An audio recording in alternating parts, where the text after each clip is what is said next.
may access na po ako sa information. Yan. Yan. Like, gusto natin yan. Bago po ako mag-graduate sa House, ito pong pinakahuling budget, 2025 budget. Mr. President, when we were already on the first day of plenary debates. Na sabihin natin na lahat ng lumabas sa investigation sinasagot sa COA. Ang sinasagot po natin sa COA ay yung mismong mga findings ng COA on certain documentation that they feel are still incomplete, and that's what we're trying to argue before the commission proper. Confidential funds. Sinasagot niyo po ba yun, sir? Just let me again premise my answer. Yeah. So whatever I will say, obviously, it's from the perspective of the lawyer of the Vice President. So we're advocating her defense here. Pagdating po doon sa mga findings na sinasabi ng komite, katulad ng mga names na yan po ay hindi pa nakasama doon sa COA. Of course, if COA asks us as an additional question doon sa mga findings sila, we will gladly respond. Pero pagdating dito pero categorically, syempre kailangan natin sabihin na yung mga bagay na yan, wala kasi yan sa findings ng COA because Yes. Magandang hapon muli sa ating mga kasama. Nandito naman si Kuya Gus nagbabalik. At syempre, kung hindi ka pa nakasubscribe sa ating channel, subscribe na lang po at hit mo na rin yung bell para lagi kang updated sa ating mga video. Ano ngayon yung mga reaction na natin? Senador Marcoleta, binunyag na ang 20, ilan to? Ilang blanco? Parang, ilang blanco ba ito? May 12, 13 pages with 28 blanks.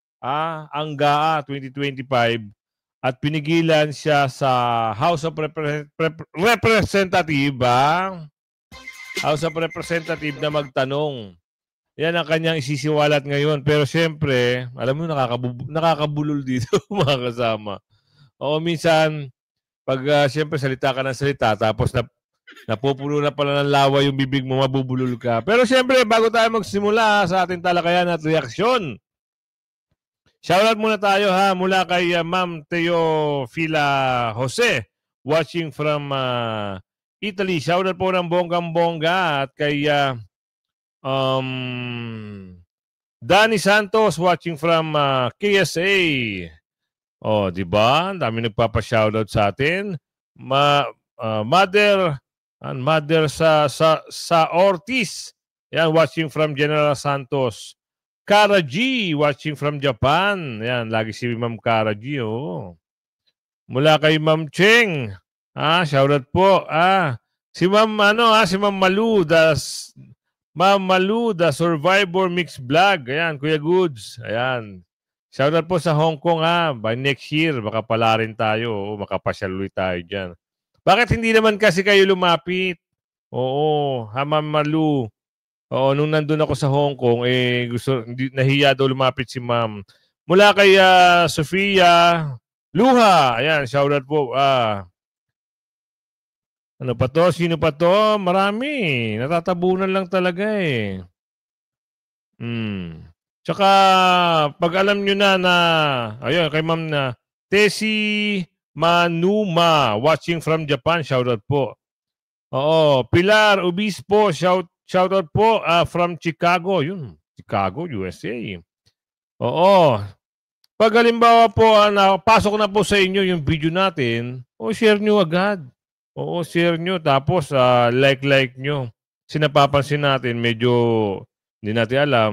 Marami namang gusto manood sa ating mga vlog. Oo. Kay Ma'am Renny Vobok, no? Ayan. Ma'am, okay, salamat po. Watching from UK ba to si Ma'am? Oo, Marcela Karasawa. Ayan, watching from Japan again. Oo.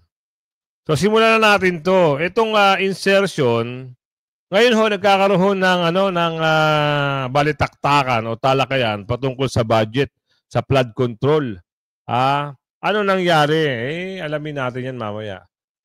Excuse me. Itong sinabi ni Senador Marcoleta, pinahayag niya, pakinggan natin kasi alam naman natin na nung mga panahon na pinipigilan siya magsalita, talagang kampi-kampihan yung mga kasama niya sa HOR. Ngayon, hindi na siya mapipigilan. Dahil senador na siya eh. Pwede ngayon niyang tanungin itong mga bakulaw. There were about 12 or 13 pages containing about 28 blanks. I need to know, sino yung nag-fill up? Hindi po ako nakapagtanong, Mr. President. A battalion of my colleagues prevented me from asking questions. Those things should not happen in the 2026 budget. Ito na, simula na ho ngayon. Mag-iimbestiga na sila rito. Yung budget na yan, mamaya, magbibigay din ng pahayag dyan si Senador Lacson. Oo, aalamin niya rin yan. At itong si Mayor Magalong ay magsasalita rin. Tuloy natin to. Not under my watch. Kanina po, nilapitan ako ni Senator Ping. Oh, yan na. Pagtulungan Agad sa inyo natin. Thank you, Mr. President. Yan, Tulungan o pagtulungan? Pagtulungan na. Diba? The Ano senators maganda? are national representatives of our people. The House of Representatives is comprised of more than 300 district representatives and party lists. They too are elected representatives of our people. In this concurrent resolution, we are admitting, although impliedly, that our mandate of safeguarding the people's money needs people's participation. Parang hindi kompleto. Ba't kailangan pa naming tulungan kayo? You were there. You were elected. Tama. Baka isipin sa atin ng tao yan, Mr. President. Nandiyan na nga kayo eh. Now you are making a concurrent resolution. It is as if that you cannot do your job fully. Tama. Hindi naman sa ayaw naming tulungan kayo. We are always ready to help you. People are also interested in guarding the people's money. Pero saan ba kami talaga makakatulong sa inyo? Pagdating sa...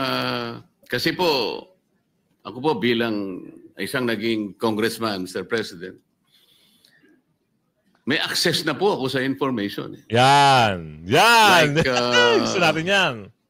Bago po ako mag-graduate sa House, ito pong pinakahuling budget, 2025 budget. Mr. President, when we were already on the first day of plenary debates, alam po ninyo, yung unang subject matter sa first day on plenary debates, ito po yung general principles. Wala pa pong agencies, Mr. President. I was about to ask some questions on the parameters set out by our national economic cluster. Hindi po ako nakapagtanong, Mr. President. A battalion of my colleagues prevented me from asking questions. Pinigilan siya. Bakit? Ibabatikusin niya eh. At saka alam niya kung ano yung nangyayari. Ngayon, parang panahon na para maningil. Pagtutulungan. Kinausap nga siya ni Senator Lacson eh. Di ba? Senator Marcoleta, pagtulungan na rin na. At sana may managot, di ba? Hindi lang yung investigasyon. Merong managot. Inaasahan, ang kagustuhan ng nakararami dito sa nangyaring insertion sa national budget ng 2025, mapanagot. Sila nga, banat na banat kay BP Sara, hindi nila mapatunayan eh. Kahit ang COA nagsalita na walang anomalya ang ginawa ni BP. Walang anomalya doon sa fund, sa confidential fund ni BP Sara. Di ba? Dito naman, sana, lahat ng ginawa nila kay BP Sara sa mga Duterte, may ganti naman. Sabi ni Aling Ledesma. Merong maniningil. Sino kaya? Eto na, simula na. Sigurado rito may mananagot dito. Yung mga yung attack dog ni Tamba, andyan. Kita mo yung taga Maynila, nag-iiyak na ngayon. Bakit? Paano hindi ka iiyak Puro barangay hall mo na sidewalk. Inuubos lang ng kaban ng bayan. Ngayon, nagkakaroon na investigasyon ng COA. At saka hindi siya tatantanan ni Yorme. Hindi siya tatantanan. Kaya, tuloy mo, Senator Marcoleta. So, Mr. President, kung ako po ay nandun na mismo. Gusto kong magtanong man lang ng ilang tanong. Yan. Hindi pa po ako nakapagtanong eh.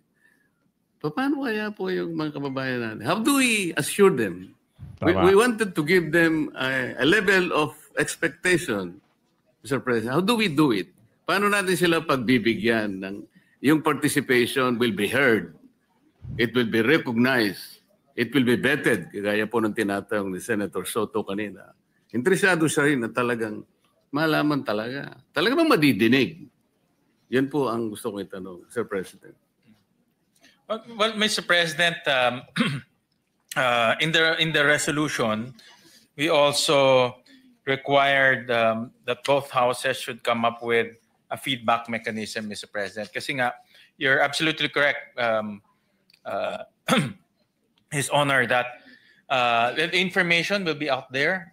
People will be encouraged to look at the different details of the of our budget, and they will do their own analysis, but they have no way of reaching out to the senators. They have no way of reaching out to their representatives. There's no way for them to send their feedbacks.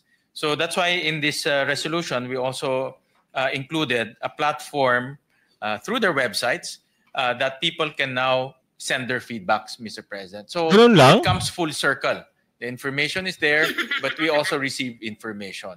So that is the concept, Mr. President, that we are envisioning. That will be going back to my original question, Mr. President. Kasi sasabihin sa akin nung public, tama. Ano ba yung pwede kong gawin na hindi mo pwedeng gawin? Nakabantay ka nga dyan eh. Tama. Ang gusto kong malaman, sabi niya, Mr. President, yung hindi mo kayang gawin, kami nang gagawa. Yun ang exactly na gusto ko sana malaman kasi yung tao po naghihintay. Gusto rin nilang tumulong siguro, bakit naman hindi? But what are those things? What are those information that they themselves should access that we cannot do? Well, Mr. President, like for example, meron ba tayong slide? Yung my X-check. Can you flash it? Mr. President, I'll flash a slide, no? And when we were doing the analysis of the process, we found out that... Pero bago natin balikan ito, tignan natin kung ano yung pahayag ni Senator Lacson na hinimok ang Senado ng isang genuine at full transparency sa proseso ng pagbabudget. Dapat lang. Kasi nung nakaraan, yung budget na yun, yung GAA, yung BICAM, maganda kung ipapakita sa tao, yung transparency. Ang pangit nung nangyari nung panahon na yun. Nagalit tuloy. Ang pangit kasi nangyari nung panahon na yun. Bakit? Nagsabwatan, itinago, may insersyong nalaman, may insersyong lumabas sa balita. Ang nangyari, wala rin. Hindi man lang wala man lang napanagot. Pero ito lang ang sabihin natin na. Sana, pag nagkaroon ng investigasyon, at sino ang magiging chairman ng committee na yon, sana may managot. Ilahad kung sino yung pinaka-mastermind. Sino yung nag-insert, sino yung nag-realign ng, or sino nag-introduce ng amendment para madali makita. Kasi sa ngayon, bulag po tayo lahat eh. Nakita lang natin, bumukol sa isang district. No? From say 200 million, bigla na lang naging 15 billion. And we cannot identify. We cannot point to the district representative simply because yung iba nagpa-park, and this is a common practice. We all know that. Particularly yung mga party list representatives, wala naman silang distrito. What they're doing is, pakipark nga dyan, pero sa akin yan. I want is to trace back to the opponent or proponents, no matter how many proponents there are. Kasi naandun po yung taguan eh. Pagka hindi ma-identify, back to the proponent or proponents of the amendment or amendments, kanya-kanya tayo singitan na naman dyan, Mr. President. Or the most genuine transparency is full transparency. Ito, must pass talaga ito. If we want to be transparent, let's be fully transparent. President, next to interpolate is the distinguished gentleman from the great province of Cavite, no other than Senator Panfilo Ping Lacson. I move that he be recognized, Mr. President. Senator Ping Lacson is recognized to interpolate. Thank you, Mr. President.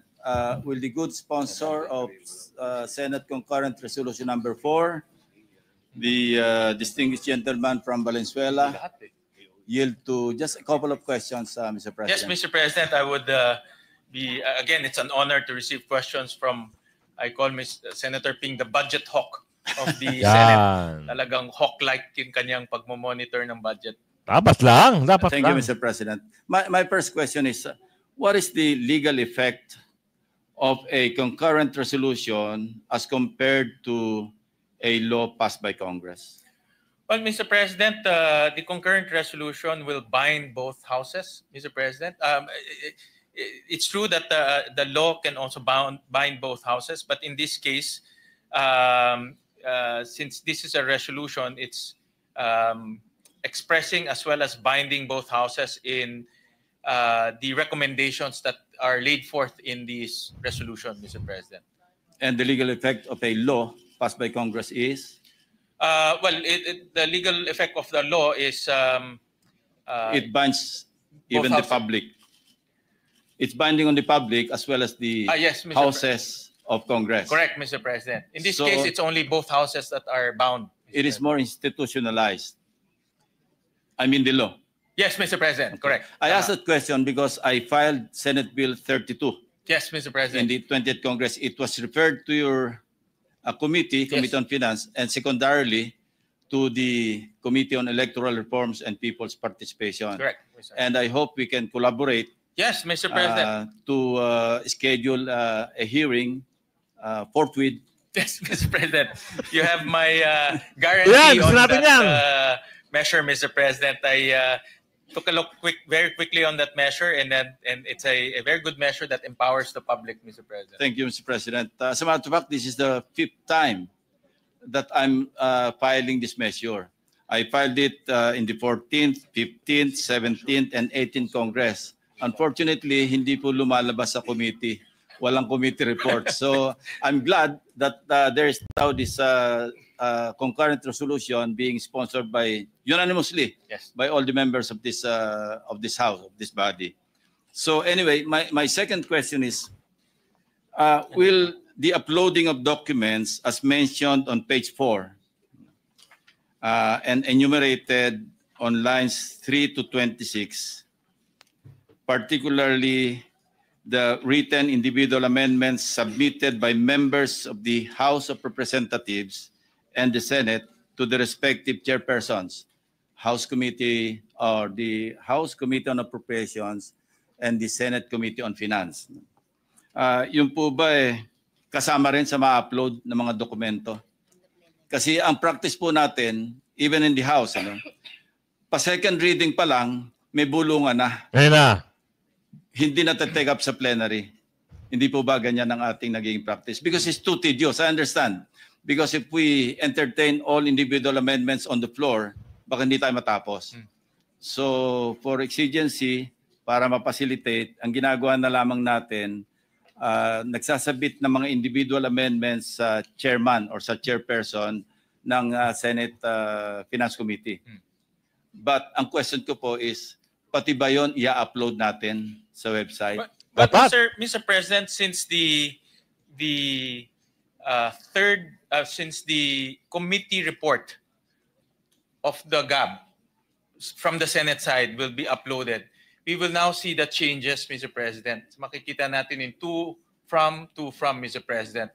So in other words, we will now have the ability to look at the changes on a very granular basis per PAP, per office, even sub-offices, Mr. President. Makikita na natin yan, Mr. President. I understand that, Mr. President. Ang problema lang doon is hindi natin malaman kung sino sponsor or proponent ng amendments. But, Mr. If we upload it, then we will be able to identify and we can point back to the proponent or proponents of the amendments. Yeah. That's my concern. Yan meron na hong rito, mga pag-uusap ay i-upload na nila. Hindi kagaya ng mga nakaraang araw. Ay, mga nakaraang usapin. Wala namang ganun. Buti na lang merong ganito.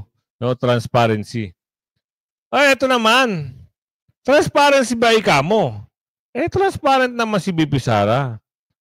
Yung confidential fund, ito na naman COA did not cite corruption in OBP. Okay na yun, di ba? Did not cite corruption in OBP. Bakit? Just missing document we are responding. Hindi naman talaga, hindi mapapatunayan itong mga nagbibinta kay BP Sara na dinorobo niya yung 125 million. Walang ganun.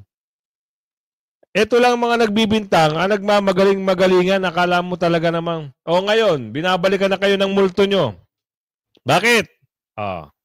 Ang pag-uusap ngayon, yung flood control budget, yung budget nyo, DPWH budget.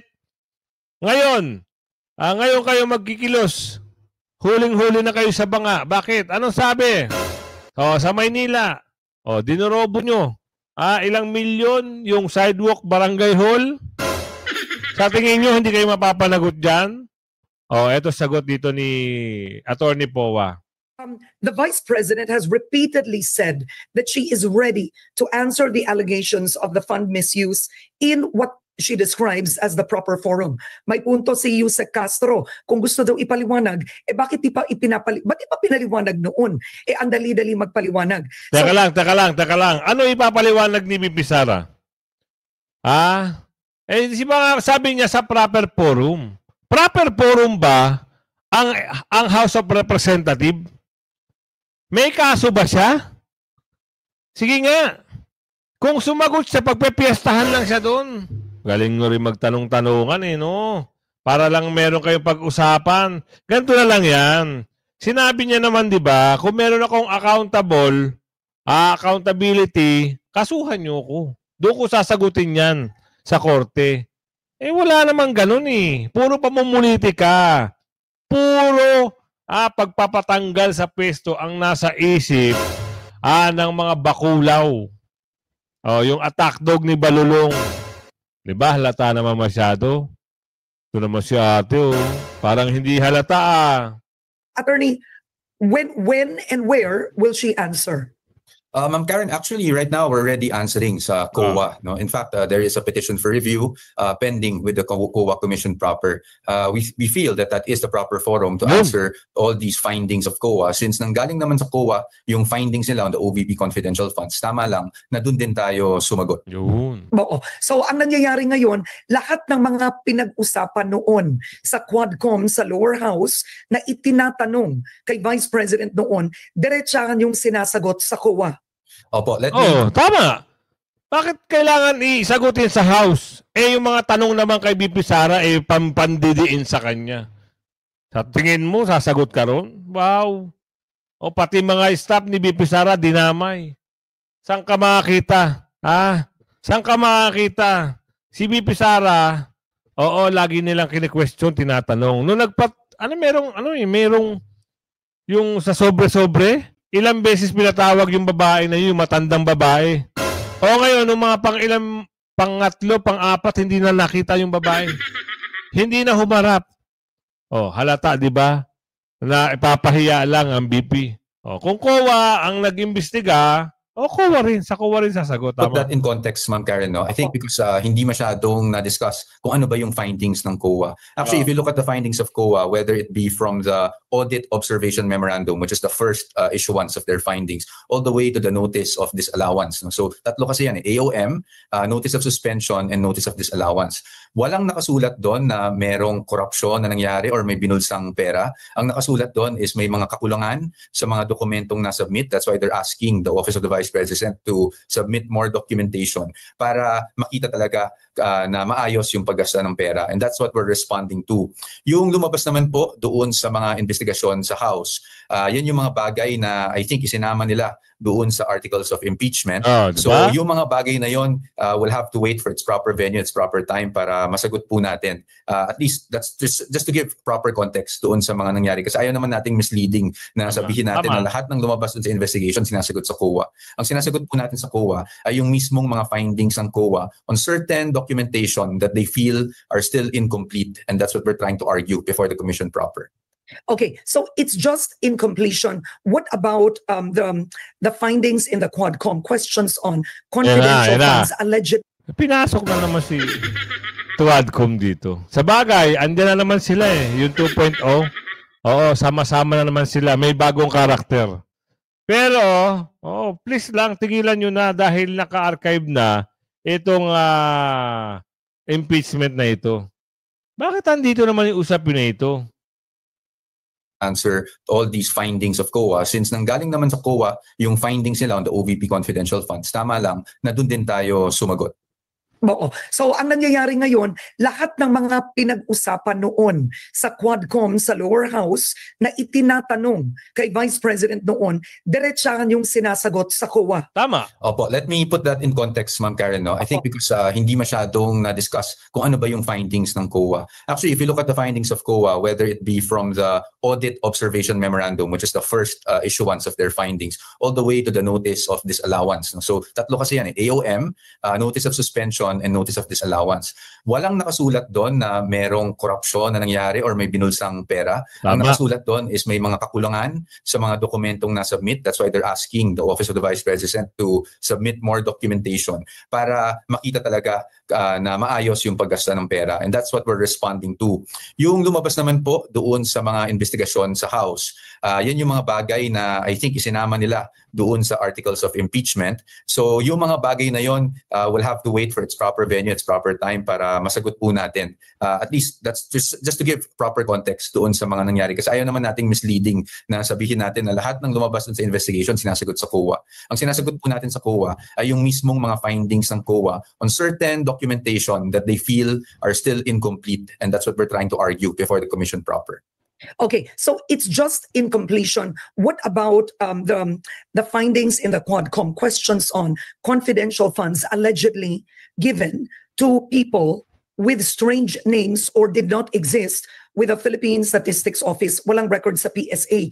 Tulad nung Mary Grace Piatos, kumbaga mga pagkain ang nasa resibo nung mga allegedly ang kulit talaga, no?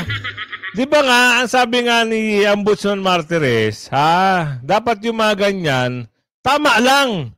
Kasi nga confidential, hindi mo kailangan, hindi na confidential mangyayari niya kung meron kang pinangalanan na natumbok dyan. Wala na confidential doon. Kailangan itago mo kung ano yung identity ng tao. Di ba sabi niya nga, nung inimbestigahan din si Ombudsman Martires, kung mag-utos ako sa isang tao, kailangan ko pa ba, kailangan ko pa ba, ano ba sabi niya? Kailangan ko pa bang sabihin kung, ano ba yun? Medyo nakalimutan ko na. Basta ganun. Eto, parang iba na naman ang tono eh. Iba na naman ang kwento rito eh. Parang may paghahalungkat na naman dito eh. Sa ang Senado nga, medyo okay na. Ang Supreme Court nga, ay okay na. Bakit may ganito na naman? Gap ng confidential funds. Sinasagot niyo po ba yun, sir? Just let me again premise my answer. Yeah. So whatever I will say, obviously, it's from the perspective of the lawyer of the Vice President. So we're advocating her defense here. Pagdating po doon sa mga findings na sinasabi ng komite, katulad ng mga names na yan po ay hindi pa nakasama doon sa COA. Of course, if COA asks us as an additional question doon sa mga findings sila, we will gladly respond. Pero pagdating dito pero categorically, syempre kailangan natin sabihin na yung mga bagay na yan, wala kasi yan sa findings ng COA because as we've always maintained, yung paggamit nitong mga ng confidential funds, kasama na rin yung mga nasasabi natin na names of recipients, etc., are still all in compliance with existing rules, whether it be with the joint circular or rules of the intelligence community in terms of the usage or disbursement of confidential funds. But admittedly, hindi pa yan napag-uusapan. Perhaps kung dito sa impeachment, dahil kasama siya sa articles of impeachment, baka mapag-usapan. But let me just address yung nasabi kanina na bakit noong budget hearings hindi nasasagot. No? We have to also understand that confidential funds, obviously by the nature of the funds themselves, they pertain to confidential or intelligence operations na may mga safeguards kasi yan. Hindi naman basta-basta pwede lang isa-publiko yung mga bagay na yan sa national security. Yan yung sinasabi ni Ombudsman Martires. Yan yung gusto kong itumbok. Hindi mo pwedeng i-expose yan kung sino yan. Kaya nga confidentially. At saka, meron pa silang binabanggit na, oo, na dapat hindi mo kailangan buksan yung pinakasobre na yun o yung certificate na yun. Dapat ganun. Ang dami kasing alam nitong mga taga-Baculaw na ito, mga, ewan ko ba? Also for the protection of informants, etc. Yun. That's why there are reasons, no, kung bakit hindi pwedeng bigla-bigla lang natin dinidisclose yung mga bagay na yan. So, Attorney Poa, do the rules allow in the use of confidential funds? Because you said that the disbursement was in accordance to the rules. Do the rules allow, hypothetically, the change of names or to make up names of informants, sources, certain individuals used for these purposes? Halimbawa, Doon mo, Attorney, para matauhan. Do the rules allow na baguhin at inventuhin ang pangalan ng recipient for protection purposes or security purposes? Okay, Ma'am Karen, it's very difficult for me to answer this question because it will preempt, and I hope you understand, it will preempt our defenses. But let me just answer it this way. I think I watched one of the clips when Senator Zubiri was actually on your show, and he did mention that the use of aliases is actually a practice, no, in the intelligence community. However, I am saying that without preempting our defenses because we are not here to state yet kung aliases man yon, kung alias man, kung tama man yon, because I think these things will be presented better, no, before either a court of law or before the impeachment court. So again, I really apologize. No, it's not that I don't want to answer you directly. It's just that we really don't want to preempt our defenses, and that's also why it was strategic for us not to really take interviews from February all the way to just a few weeks ago before the Supreme Court decision came out, because yun lang, no, we don't really want to preempt our defenses and make this into a trial by publicity. Okay. Good job. Alright, Good job, Attorney. Ganyan kagagaling ang mga abogado ni BP Sara, no? Hindi nyo hindi mo kailangan kasing malaman, baka mamaya, gamitin nyo yan, siyempre, interview yan. Oo, baka makakuha kayo ng puntos, tama lang. Kung umabot ka sa video ito, medyo nabitin kayo, no? Pero sa susunod, na vlog natin. At request lang natin, medyo umihina na ata ako sa inyo, Parang hindi nyo na sinishare yung video natin, At parang, boss, parang mahina na ako sa'yo. Masipag-sipag ko naman, Diba? Hindi ko lang alam yung nagre-review sa video ko. Baka mamaya, aso ni Tamba. Hinang-hina na ako sa inyo, boss. Bakit gano'n naman? Ang lakas-lakas ko naman sa'yo. Kaya kung halimbawa, napanood nyo to, i-like and share nyo na mga kasama, ha? Ayun lang, hanggang sa muli. Bye-bye!